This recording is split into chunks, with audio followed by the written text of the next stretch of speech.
Good morning, guys. How you all doing? Monday morning over here in Australia. So I just thought I'd do a quick live, and I thought I would do it from outside because the light is so lovely. It's a beautiful day here.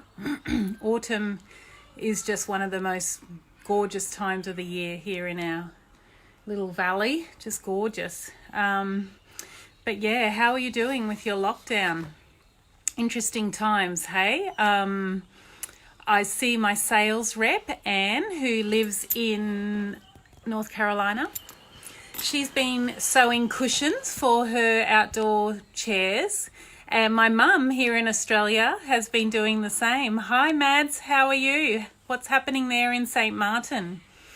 Are you doing any sewing? How are you getting through this fun lockdown time? How are you entertaining yourself? What is everybody doing? I know my mum has been sewing. Anne in North Carolina has been sewing. What day lockdown are you guys up to?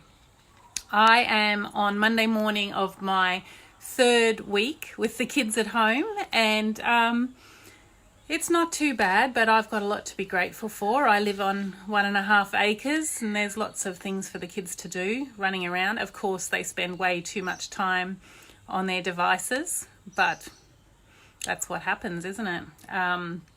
Is this driving you crazy yet, or you kind of enjoying spending this time, getting in touch with yourself again, maybe with your family members? It's quite funny because Monday morning, so I said to the kids, 7:30 you've got to have breakfast and, do your teeth and get dressed, and because you're going to start school at 8. And then at like 10 to 8, I'm like, okay, 8:30. And then I said, so then 10 to 9 comes around and I'm like, okay, 9 o'clock. And now I just went upstairs and my daughter's like, Mom, school starts at 9:30. Okay, I'll go do my little live before I start harassing them to do schoolwork. I tried to get it started last week. The previous week we really didn't do anything. I'm interested how you guys are coping, because we're all in such different situations. It's one thing having your kids and your husband around. My husband's actually gone to work. Now he works for the golf club, and his job is, he's kind of been mothballing the place, like packing it up, and most of everybody got fired and the whole company's on hold.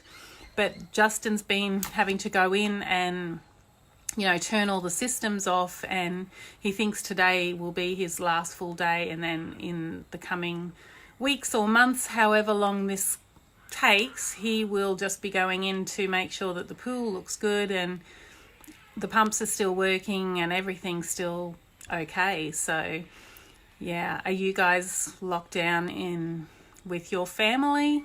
Yeah, what's happening? Mads is doing hobbies. Tomorrow you're doing rigging. That's one big hobby. Melanie just placed an order and have been hanging out with my 3-year-old in the seahorse print tunic from a few years ago. Oh, that's lovely. Oh, that's nice. So you're starting to wear summer clothing there. It's starting to warm up, is it? Where do you live, Melanie? Let us know. Have you cleaned the walls? Have you cleaned the oven? Are you running out of cleaning? I did my windows. Could probably do some more. What are you doing for self-care? Are you using this time to do anything for self-care?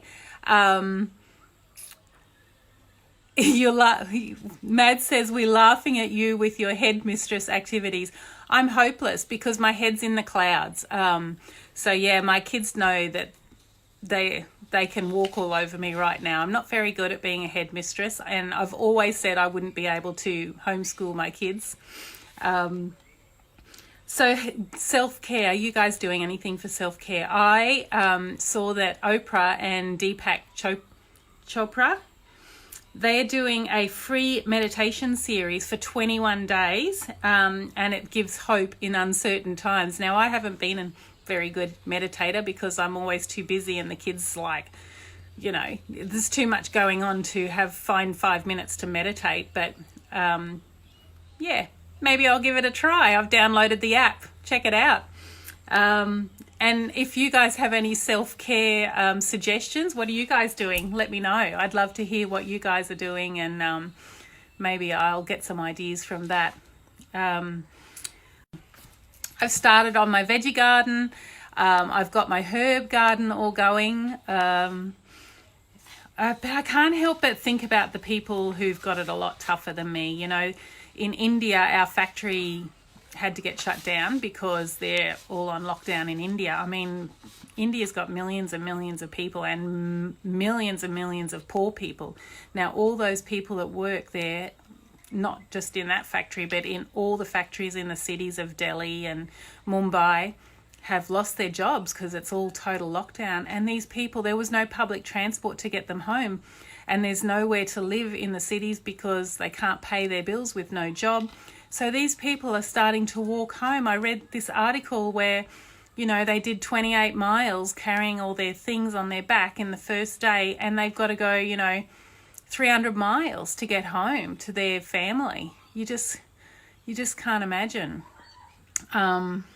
And then I was thinking about all the people in Australia who lost their homes this summer in the bushfires. Where are they locked down? Are they living with relatives in isolation?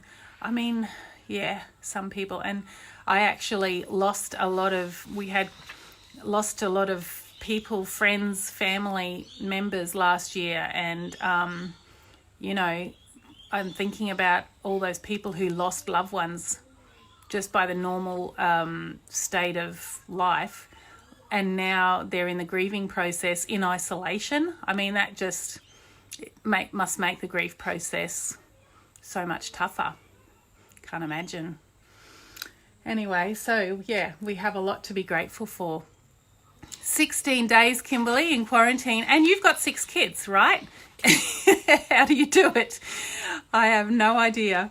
Anyway, I found this cute little paragraph that I wrote to my mum when we were in St. Helena, and I just thought it was cute. So to end on a happy note, I thought I'd read it to you.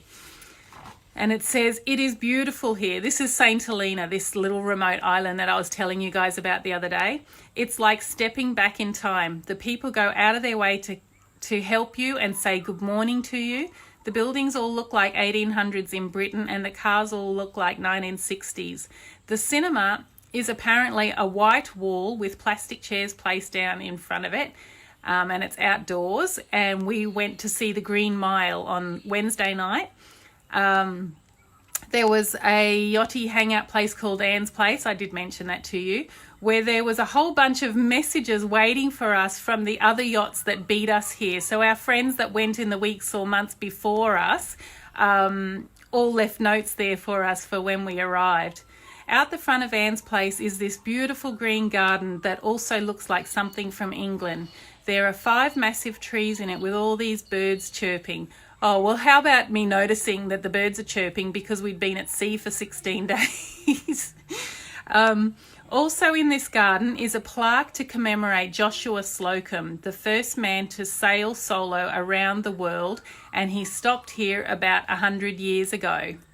So he was an American too, I think, Joshua Slocum. "There are thousands of tropical fish swimming around under our boat day and night. We are anchored in 60 feet of water, and it's like a giant aquarium." How lovely is that? Anyway, I just thought I'd check in. Please let me know how you guys are going, what day you're in quarantine for now, and share some self-care stories if you have any. And I'd love to hear. It'd be great. Okay, take care. Chat to you tomorrow. Bye.